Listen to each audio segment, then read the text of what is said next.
Hi, I'm Don Clark, the National Career Services Director for the Illinois Media School, and this has been a brainchild of actually the director Bob Hillers, and we all kind of grasped into this, and I'm like, yeah, this is a great idea. We got to do this. The Outstanding Alumna program with the Illinois Media School, and with Nekia and Nichelle, the first recipient of it. Congratulations! Thank you very much. You have really had. You graduated when? I want to say I graduated in 2013. Okay. Yeah. And here we are in March of 2016, and what a ride. Yes, it has been a ride. Now, I gotta ask you, first of all, when you first got here and you first started the classes, what was your expectation? My expectation, I had already started my own business and was already doing things in media, so my expectations weren't high, they weren't low. It was just like I want to come in, try to tackle an area of radio that I, never had experience in before, and also make contacts. And I think that with that being in mind, and me already having the experience and knowing how to press forward and keep moving, I was happy. I mean, all of my expectations had gotten fulfilled while going to school here. When you started, were there any, when a lot of people come here, they get into the program with a definite set, I'm going to do this. And then as they continue to work, they find out all the different aspects that are available in the industry. Well, yeah, I mean, I do want to eventually, be a TV host. That is where my ultimate goal is. So it was really refreshing to know that I was able to transition into radio because one of my teachers had noticed, you speak very well. I think you would do a really good job in radio as well. So it was refreshing to know that I could take my hosting skills and things that I have done along the way to become a better host and use it in social media or do something in radio and not just stay stuck in one area. When did you know that you wanted to do this? I mean, when you wanted to get into, not so much media overall, but you've had that, I want to get into radio. When did you know it? I I didn't really know it myself. Like, I never discovered, like, I wanted to get into radio. I knew I wanted to do something in media, and I did have a heavy focus in the TV area. It wasn't until teachers here started to, make me realize that radio is also something that I can touch into and tap into. You mentioned the contacts and how important that was with you, and that's something that we do go over a lot with the students, and it's amazing once you get into the industry, the first walk-in that you do in your first job, how fast those contacts come. Right. It really is amazing.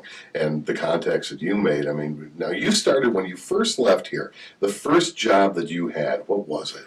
I was I'm a traffic reporter now, but I started out as a producer at Total Traffic Network. So that was so cool when you got that, because that's what I did when I first started there. It was like, sitting in front of the screen and listening to the scanner and all that. And it was like, and I remember Jim Dubinetsky. Oh, yeah. From over there. Yeah, he's still there. Yeah, I remember talking to Jim about it, and he's like, I don't know if you're going to like this because it's nothing like you've ever done before. And I said, exactly. Right. That's why I'm going to like it, because it's like something I've never done before. And you went from that producer position over there into full-blown trafficdom. Full-blown trafficdom. That was a tongue twister. But yes, I'm a person that I like to be in front of the camera. I like to be behind a mic. That is just passion of mine. I feel like, I'm a personality, I'm a talent, and I shine the best in front of a mic or in front of a camera. So I pushed for it. I mean, I pushed to transition from producer to on-air personality, and I was first doing weekends on WIND. And then I started getting more day stuff or fill-in stuff on WLIT. And then sometimes what happens is when someone leaves, that's your opportunity to knock it out the park.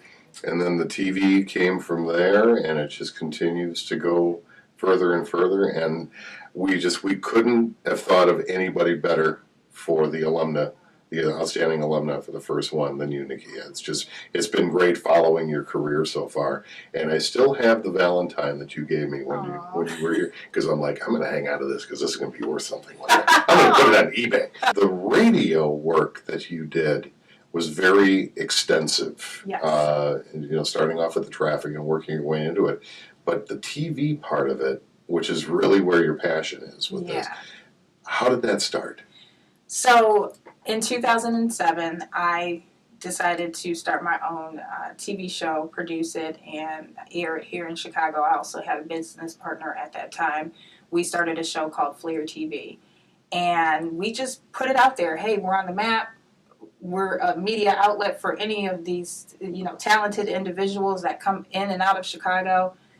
We're ready to interview. So after building relationships and really getting the name out there, my first celebrity interview was Nelly and his whole St. Lunatics crew and some other, reality show personalities at that time.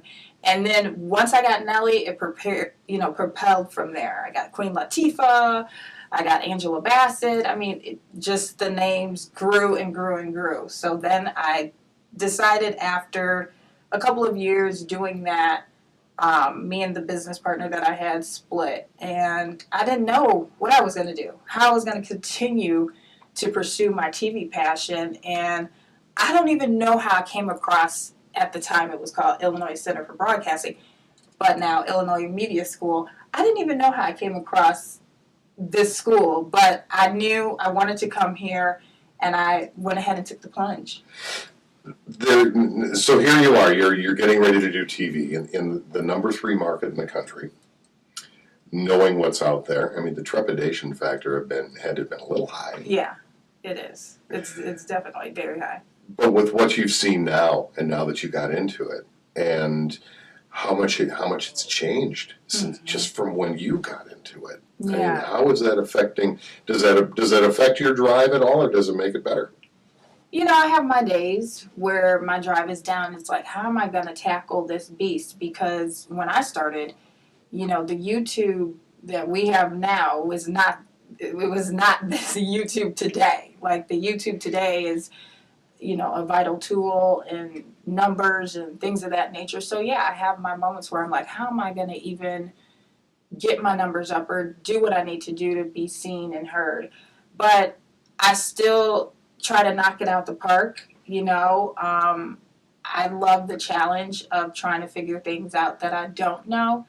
So the change is good. I mean, I think I, embraced it as much as I can and just continue to try to pluck away and, figure it all out. Yeah, we said the toughest ones, the toughest people are the ones that are really going to survive through all of it. And I've survived this far. You've gone this far, exactly. So the people that are getting ready that have either just started here at the school, or anybody who's getting ready to come here and getting into the industry, just some words of advice for them. My words of advice is to don't expect anyone to hand you anything, to continue to work hard, always evolve, always change yourself. I'm always trying to find ways to better myself as a broadcaster. Take advice. Do not feel like your ego is big enough that you are, above advice from anyone. And also just seize opportunities. You have to go out there and ask. Your teachers are not going to be babying you and the ones to take you to the next level. You are your own responsible adult, and you have to make it happen. Learn as much as you can. Come here, do the best that you can.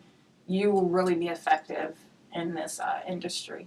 I love asking this from people that have been doing it now for a while, because all of us that work in the industry, whether it's radio or television, have had it. It's that the one moment, the oh wow moment, when you sat back and whatever the project was that you were working on at the time, when you sat back and went, oh wow, I'm really doing this. When was that?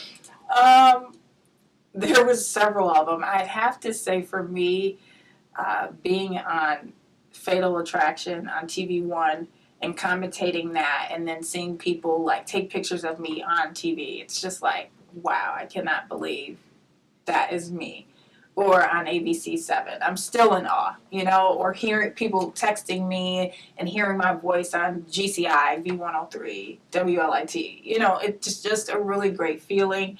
Even though there's times I feel like I have more room to grow, people that see me and know me and see where I've came from, they're so impressed and so proud of me. So, I have nothing but, I have nothing but to do, but be proud of myself. You know what I mean? Mm. So, yeah.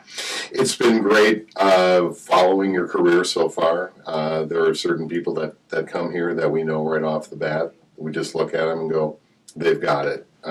It's probably the best compliment I can give anybody that's getting into the business is they get it and you get it. Oh, thank you. So it's fun to watch where your career is going. Can't wait to see where it goes from here.